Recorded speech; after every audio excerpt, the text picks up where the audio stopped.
छोटे से गांव में रामू और उसकी पत्नी गीता रहते थे। उनका घर कच्ची दीवारों और फूस की छत वाला था, लेकिन उसमें सपनों की कमी नहीं थी। गीता गर्भवती थी और उसके चेहरे पर माँ बनने की हल्की सी चमक हमेशा दिखाई देती थी। घर में उनके साथ एक छोटा सा प्यारा पिल्ला भी रहता था जिसका नाम था मोती। मोती गीता से बहुत प्यार करता था।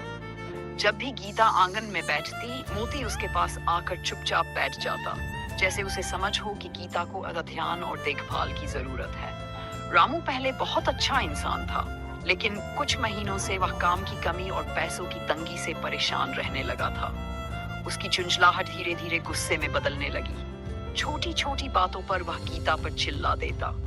गीता चुप रहती, क्योंकि वह जानती थी कि रामू अंदर से परेशान है। एक दिन शाम को रामू खेत से खाली हाथ लौटा। उसे मजदूरी नहीं मिली थी। घर आकर उसने देखा कि खाना थोड़ा देर से बना है। बस इतनी सी बात पर उसका गुस्सा फूट पड़ा।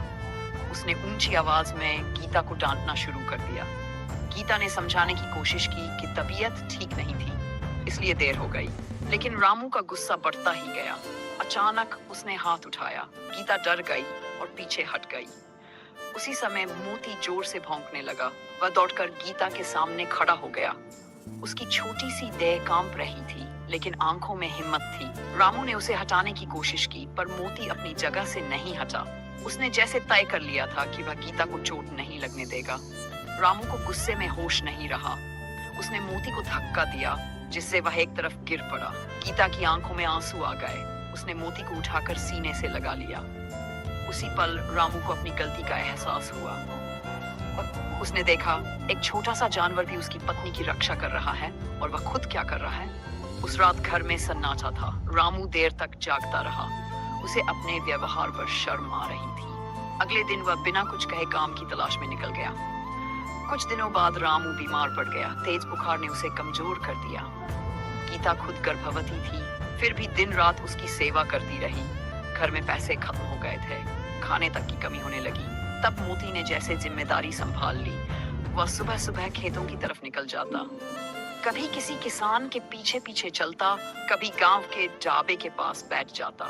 लोग उसकी मासूम आंखों को देखकर उसे रोटी का टुकड़ा दे देते। मोती वह रोटी अपने मुंह में दबाकर घर ले आता और गीता के पास रख देता। धीरे धीरे गांव में बात फैल गई कि मोती अपने बीमार मालिक और गर्भवती मालकिन के लिए खाना जुटाता है। लोग भावुक हो गए।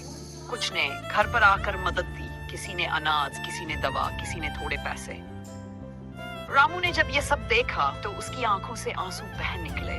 उसे समझ आया कि प्यार और जिम्मेदारी क्या होती है। एक छोटे से पिल्ले ने उसे इंसानियत का सबक सिखा दिया था। समय बीता। गीता ने एक स्वस्थ बच्चे को जन्म दिया। घर में खुशियां लौट आईं। रामू अब पहले जैसा नहीं रहा था। वह गुस्से की जगह धैर्य रखने लगा था। उसने मेहनत से काम करना शुरू किया। खेत में दोगुनी मेहनत करता, ताकि परिवार को कोई कमी न हो। मोती अब घर का हीरो बन चुका था। बच्चा जब रोता तो मोती उसके पास बैठ जाता। जब बच्चा मुस्कुराता तो मोती अपनी पूंछ हिलाने लगता। एक दिन रामू ने मोती को गोद में उठाकर कहा, तूने मुझे सिखाया है कि असली ताकत मारने में नहीं, बचाने में होती है। गीता मुस्कुराई। उसके चेहरे पर सुकून था। उसने महसूस किया कि मुश्किल वक्त इंसान को तोड़ता नहीं बल्कि बदलता है, अगर वह सीखने को तैयार हो। गांव के लोग अक्सर कहते, इस घर की खुशियों का असली रक्षक मोती है। और सच भी यही था। एक छोटा सा पिल्ला अपने साहस और मेहनत से एक परिवार को टूटने से बचा लिया। कहानी की सीख। गुस्सा रिश्तों मेहनत से एक परिवार को टूटने से बचा लिया। कहानी की सीख। गुस्सा रिश्तों को तोड़ता है, लेकिन प्यार और जिम्मेदारी उन्हें जोड़ते हैं।